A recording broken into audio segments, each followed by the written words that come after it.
Hi again, everybody. Welcome to Inside Golf. I'm Harry Donahue today at White Marsh Valley Country Club, and the topic is caddying. You know, nothing stays the same, especially in sports and especially in the game of golf. And it's certainly become apparent how the role of a caddy has changed over time, whether at an elite level or just at the country club level. A lot of times it means, well, just being a supporter, or it may be a swing coach or a sports psychologist. And today here at White Marsh, we're talking to two gentlemen who used to caddy here. One is still here as the assistant caddy master, and another younger gentleman who's out at a pretty elite level. The role of caddying, coming up next on Inside Golf. The 25th season of Inside Golf is presented by Destination Montco Golf. Your next golf getaway is in Montgomery County, Pennsylvania. Visit montcogolf.com. By the First Tee Greater Philadelphia. The First Tee not only helps young men and women become better golfers, but most important, better people. Get involved. Visit firstteephiladelphia.org. By the Philadelphia Association of Golf Course Superintendents, a community of professionals enhancing the game of golf since 1925. Make sure you thank your golf course superintendent today. By Gap, celebrating 125 years of amateur golf. By Jersey Man and Philly Man Magazine, a digital publication and private business network. Read the current issue free at jerseymanmagazine.com. By the Haverford Trust Company. For life's must-haves, there's Haverford. And by Inside Golf's partner since 1998. The Philadelphia PGA Section, the experts in the game and business of golf. Golf is the great equalizer. For many, this journey is an escape from reality, a chance to be part of a team, a career opportunity. PGA Reach impacts lives through golf by lifting people up, giving them hope, and sending them down an alternate path that they never saw coming. With PGA Reach Philadelphia, as in life and in golf, the most important shot you take is the next one.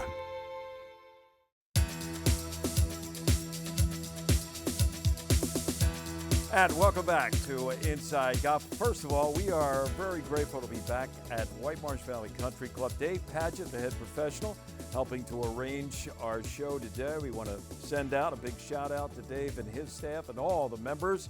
And a good friend of mine, I even know this guy, Dan Boyce, is the president of White Marsh Valley Country Club. Great job. We are here with our panel of experts when it comes to caddying, from a long time ago to a relatively short time ago. Let's start Colton Heisey, who is right now caddying for Brandon Matthews on the Corn Ferry Tour. Thanks for joining us, Colton. Kevin Brett, he's not a caddy anymore, but he remembers not only caddying, but being on the winning player's bag back in 1966, right here at White Marsh, when they used to play the Philadelphia Golf Classic. That's correct, Harry. Good to see you. Thank you for inviting me. Bobby Smallback, he also used to caddy when he was only 13 years old. He got his start here at White Marsh. He's been here ever since. He is the assistant caddy master, and he also is the coach of golf and teaches at Archbishop Wood High School. Thanks, Harry. Since you're probably the oldest, and I'm not going to tell you how old I am, but I know I'm older than you are, caddy on our panel, things have changed when it comes to caddy. Do you remember the first time you put a bag on your shoulder? How old were you? I was 13 years old. You know, I made $3 that day. $3 for a single bag. Single bag, $3. There were days back then when you could sit for 4, 5, and 6 hours. You learned a lot about life sitting in that room with a bunch of veteran caddies. There's no question, life lessons were learned. We won't really talk too much about those, but they were very interesting. I'm sure. Kevin, you're in the same era that Bobby started. You're maybe a year younger than Bobby, but right. Do you remember some of the early rounds that you had here at White Marsh? No, for the members, and we'll get into your tournament experience. Yes, absolutely. You know, it was one of these things. It was kind of a rite of passage, placing, coming here and being a caddy here. Many of the kids I grew up with, they were here, and then we would also we would caddy for a lot of our friends' parents that were members here. So I started, you know, when I was 13, and it was, I think, a year behind Bob, and but it was the same thing. You start doing your shagging first, feedback that Mike Smith would get from you know, the players and stuff, and you'd go up a little bit and make a little bit more money. But at that time, you know, we're talking $2.50, $3 a bag. You know, if you get one, then two, you get you're and then you graduated to doubles. Doubles, and of course, yeah. you multiply it. Colton, you probably are sitting here saying $3 a bag, right? I mean, you can't buy a soda for $3 today. And now you're at the Korn Ferry Tour, and you're caddying for Brandon Matthews, who was a winner already this year. How long have you been with Brandon Matthews? So this will be about 11 weeks with Brandon. That's all, 11 weeks. But I've known him for about 9 years now. So we had some rapport before I started working for him, and he was out on the Korn Ferry Tour in 2018 and 19, so we knew each other from that as well. And but yeah, it was good to start working for him this year, and we've had a little bit of success. So hopefully continue that the rest of the season. What do you do for Brandon Matthews when you're on the bag? It's not just a matter of showing up and shutting up, right? No, absolutely. I mean, so we'll get there early in the week. I'll do my prep, and I'll do my prep around whatever practice rounds we're planning on playing for that week, whether we're going to play 9 on Monday, 9 on Tuesday, and then maybe 9 in the Pro-Am on Wednesday. But then on the golf course, I mean, we're talking about every shot, and kind of, we'll talk more about numbers, more so than clubs, because, I mean, a lot of the players out there, they could hit this 3 different clubs the same number. So, I mean, we're just talking about kind of what shot we want to play and where we're looking to land it, more so than, hey, just hit 7-iron, which is a little bit more like. So beyond the exchange about distances and clubs and things like that, what other role do you play? I mean, how much of your job is to either calm him down or to maybe, you know, exchange with him different other things that most people won't even think a caddy's responsible for? Yeah, absolutely. There's a lot of psychology and stuff that goes into the way we talk and the things we say and just the way we might feed them information. So a lot of times, like if I think we should play a different shot than we've kind of been talking about, like I may ask him a question and let him kind of feed himself into the answer that I think is correct. And like even coming down the stretch in golf tournaments, like he said to me, like when we finished second the week before, and he said to me, he's like, hey, when we're coming down the stretch there, you're allowed to get a little excited, because I'm very like even keeled, like he tells me that, and he didn't see much emotion out of me, and he was like, hey, if we're in that situation so again, did you? Feel free. Did you turn it on? You became a cheerleader too? Not as much cheerleader, but like he made like a 20-footer for birdie on 17 to get one back. Little fist bump? In Columbia, yeah, there was a little fist bump, and then so we finished birdie eagle to win by 1. So wow. Yeah, so there was a little emotion shown there. Yeah. Nice. Now, Kevin, 1966, you caddied for Don January. Correct. And Don January that week won the Philadelphia Golf Classic. He was the winner, and you were on his bag. Yes. So, you know, you've won a tour event, and that's something that Colton is aspiring to do. I mean, how many times did Don January, over the course of just the 4 rounds, forget the Pro-Am and forget the practice round or whatever, did he talk to you? What did he ask you for? He was very quiet in his nature. He does, one of the things that he's known for, I think, he would always whistle when he'd be like in between shots? Yeah, he'd be coming up and then be whistling, and he's very, you know. Probably to calm himself down. I think so. I think that was what he liked to do with it. Now, Nicholas was in the group in front of you, right? Yes. And he finished 1 stroke back. That's correct. January, and Nicholas had won the event 3 times. 3 times. So there was a little pressure there. Oh yeah, yeah. I mean, was he a scoreboard watcher? Did they have scoreboards even? No, they didn't. You could just hear the roars. You could hear the roars and everything, you know. So it was really interesting. You know, when we came up and I think if I remember, he hit one out and into a trap coming up, but then he made a successful. At 18 here? Yes, at 18. Which is right over my shoulder here. Yes, and it got him back, and it was because it was almost when he hit the one shot and it went into the trap, we go, okay, well, this is not going to happen now, you know, the way we wanted it, but he had a great shot coming up, put it back on the green and right where, and he came in and won it, you know, and so it was interesting, you know. Yeah, well, it got a little more interesting after the round. We'll talk about that in our next segment. Bobby, before we take a break, you caddied for Mike Suchak one year, right? Yes. And in the first 2 rounds, you were teamed up with what 2 players? Arnold Palmer and Jack Nicklaus. We've heard of those guys. What was that like? Well, how big were the galleries? every hole felt like you were in the palestra, a full pack palestra. And it was crazy. And Nicholas's caddy going off the first tee. Was it Angelo, the guy with the No, this was, big they were hair? still using the Locals? club, Oh, the club wow. caddies. Okay. And John Stabogi stepped on the back of Arnold Palmer's shoe On what hole? on the first hole. Like they hit and walking down the Walking fairway? and we didn't even get to the fairway yet. Stepped on him. Stepped on the back of his shoe, and the heel came off. All right, so obviously everybody had some fun with that, and of course Arnold didn't have fun No, with it, did well, he actually wasn't bad about it, because it's the first shot of the tournament. Quickly got it back on there, and off we went. But it was a great thrill being out there with those guys. And at the time, I was a Palmer man. And you're caddying for Suchak. Suchak, but I mean, So you're as a rooting fan- against No, your I wasn't man. rooting against my man. I wanted my man to do good, but it was the first time I realized Jack Nicklaus. At that time it was Palmer around here was everybody's favorite, but Nicklaus was great behind the ropes. He was really very, very, very fun. Hold that thought. Bring back some of those memories when we come back. We're going to talk about that grouping. We're going to talk about your guy, January, and we're going to ask Colton some of the crazy things he's seen in a short period of time, even on the Corn Ferry Tour and the PGA Tour, because you're out on tour as well. We're talking caddies with three guys who have been there and done that at the highest level as we continue here on Inside Golf.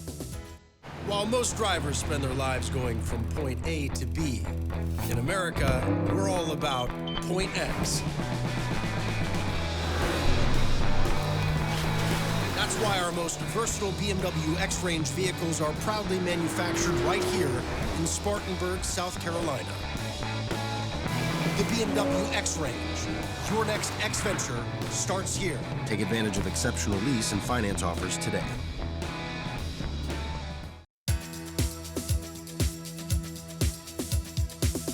Welcome back to Inside Golf. We're here at White Marsh Valley Country Club talking about caddies, how the job has changed with three gentlemen who have been there and caddied at the highest levels.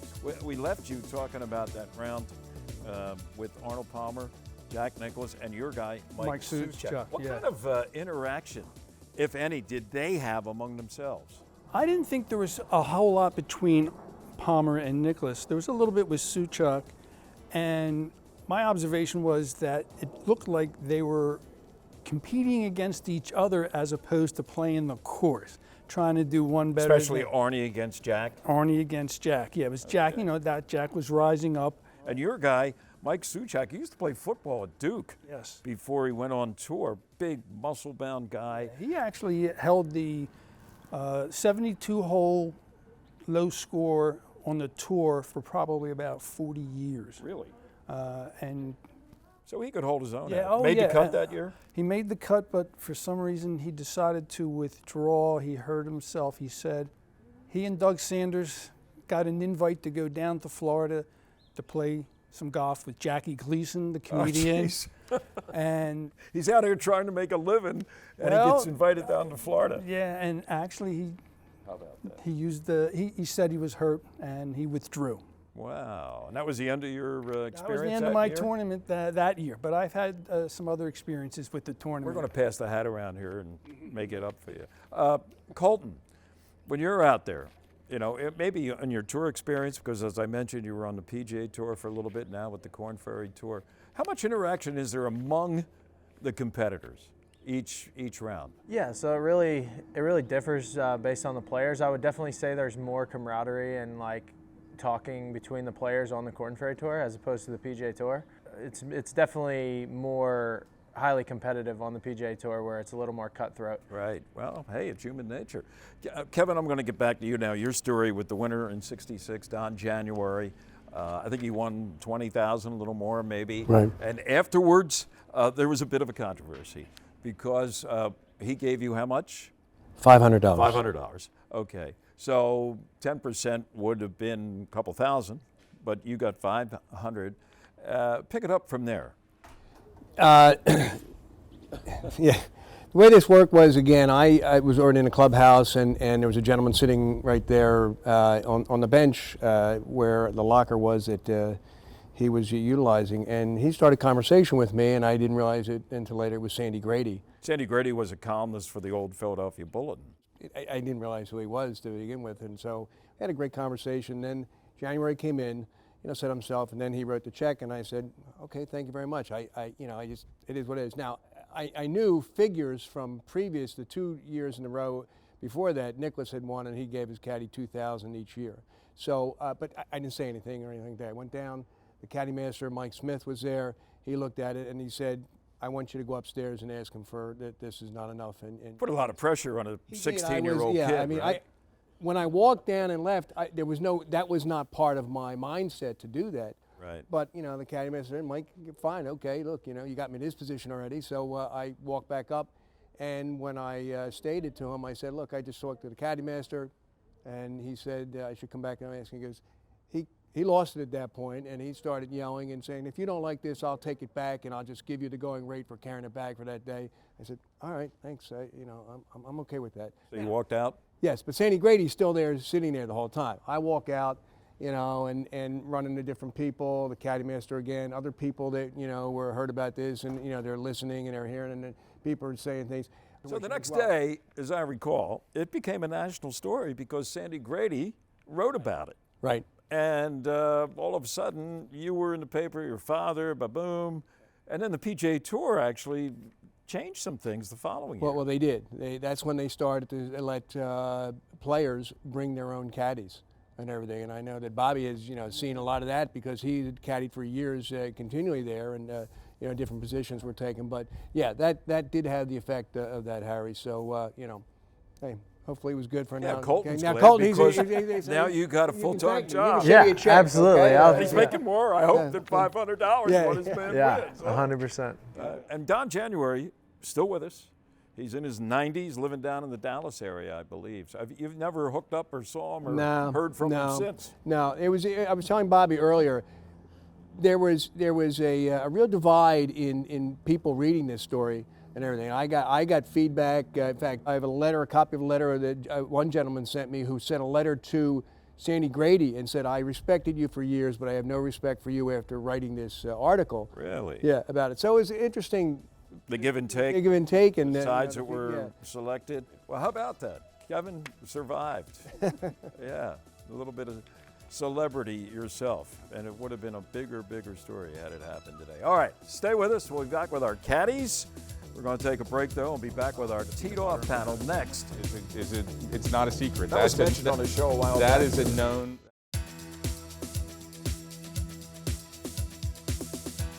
Welcome back. Inside Golf Now continues. We're at Lulu Country Club in Upper Dublin Township with our panelists.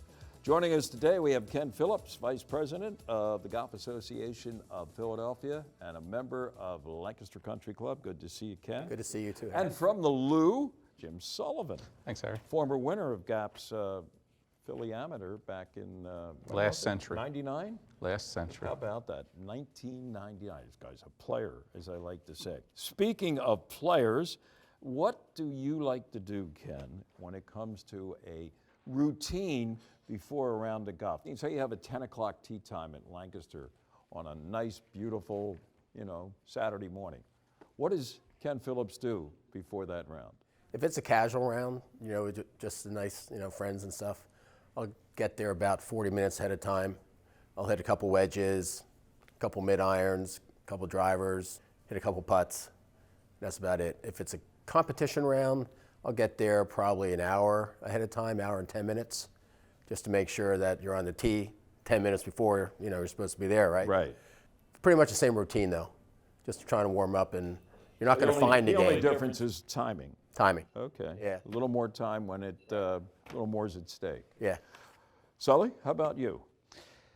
Yeah, the vast majority of my rounds now are casual, fun rounds, and I'll almost never hit a ball before Really? playing. If I come here, and so Saturday morning, say this coming Saturday, I won't think about going to the range. But I will do, if I'm playing golf, almost invariably I'll stretch. I'll spend 15, 20 minutes stretching. Here or at home? Either. Yeah, either. They have a nice gym here, and so I'll come here often. If I try to play golf without stretching, I can't really play. I started stretching as a teenager and never really got away from it. But in those casual rounds, I will not hit a ball. I won't chip and putt unless unless say there's a frost delay and our time is pushed back an hour. Then I might try to find a way. So how long does it take you to stretch? You know, I could do it in 5 minutes, but a full routine, I could stretch for a half hour, 35, 40 minutes if I really want to. And if I'm playing a tournament, I'll make a point to do that, and I'll spend 15 minutes hitting balls, 5 to 10 minutes putting. The only sort of secret that I would pass on or thing that I think is my last sort of 2 or 3 minutes is hitting 2 or 3 foot putts, try to hit 10 or 15, see them all go in and have that in my mind. But If they don't all go in, you don't say, that's it, I'm not playing. no, but if most of them aren't going in, I'm not leaving until they do, and I might risk that 10-minute window getting to the tee time. You kind of need to. I need to see some putts going in before I go, if it in competition, but pretty casual otherwise. Do you ever end on, like, do you ever say to yourself, okay, this will be my last one, and you hit a bad one? You know, you smother hook it or something. Do you ever say, I can't end here on that shot, I got to put another one in the... Not really, to be honest with you. No, that doesn't bother you? I forget who said it. It was Tom Kite or someone said, you know, if you hit it bad on the practice range, you just hit it bad on the practice range. It's only one shot. Yeah. It's not going to carry forward. So I go with that And does philosophy. that work for you? Yeah, but then I duck hook it off the first tee, so it's really consistent. But it's the first hole. Yeah, it's first It's hole. not 18 Yeah, and the you matches it's there. Right? Well, do you have the experience where if you hit every shot perfect on the range, Oh, yeah. you know it's a terrible round? Right. I mean, for me, It's that's like a birdieing 100% It's like hit birdieing rate. the first hole in a round It's of an golf. unbelievable hit rate where if I stripe it on the range, I've got to intentionally hit a couple crummy shots because the round is going to be terrible if every shot on the range is good. How about that? Now, I always try to end my last couple shots with what will be the second shot on the first your hole that approach I club? play. Does that make sense? Yeah, there's actually a practice session where you play the hole. Play the hole. So just you tee off number one, and then wherever it goes, if you hook one off, in the, you know, you just want to hit a smothered 5-iron or do something like Because that. normally that's what I'll bring to the range. I'll just Yeah. bring the shots, the irons that I need for that first hole. Okay. Quickly, in our last minute or so, how about eating? When do you cut off eating or drinking? I don't mean alcohol. I just mean Not early intake enough. Not early enough. before a round of golf. Huh? Do you ever like have breakfast, run to the golf course, or? I don't monitor it. I don't want to go and play without having had something to eat that morning, but I don't monitor it now. The peanut butter and banana sandwich it's not a secret. That was mentioned on a show a while That back is here. that is a known trick. So that's no secret. We're going to make a lot of people go out and buy some fresh bananas. How about you, Ken? I think in that same segment there was something about pink lemonade, which I stay away from. So You're not a pink lemonade guy. I will not have any pink lemonade. I think Joe had that, but Joe Logan, yeah. But I do. You see the tour players, and they're always eating. There's always something in their hand. But no, I try to keep the water intake during a round, and there's normally a bag of some type of peanut or nut in my bag, or Somewhere. or a granola bag, and I'll just grab one of those. Gotcha. Well, thank you, gentlemen. I hope you learned something from these guys, huh? That little pre-round routine, you never know. Stay with us. More to come on Inside Golf in just a moment. Designed by Donald Ross, Lulu Country Club is one of the premier private golf courses in Montgomery County. This classic 18-hole course boasts a new state-of-the-art clubhouse with many amenities for members to enjoy. Members are invited to play in events, tournaments, and enjoy guest privileges. For more information, contact membership at lulucc.com.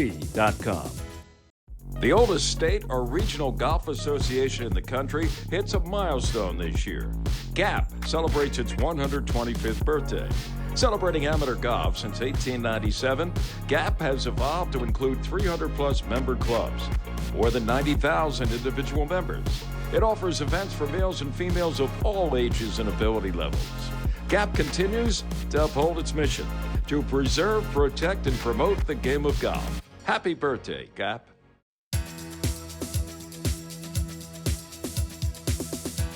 Well, that's going to do it for this week's edition of Inside Golf. Hope you enjoyed our conversation with the caddies here at the White Marsh Valley Country Club. We're going to finish, though, by maybe going around the horn a little bit, starting with Kevin.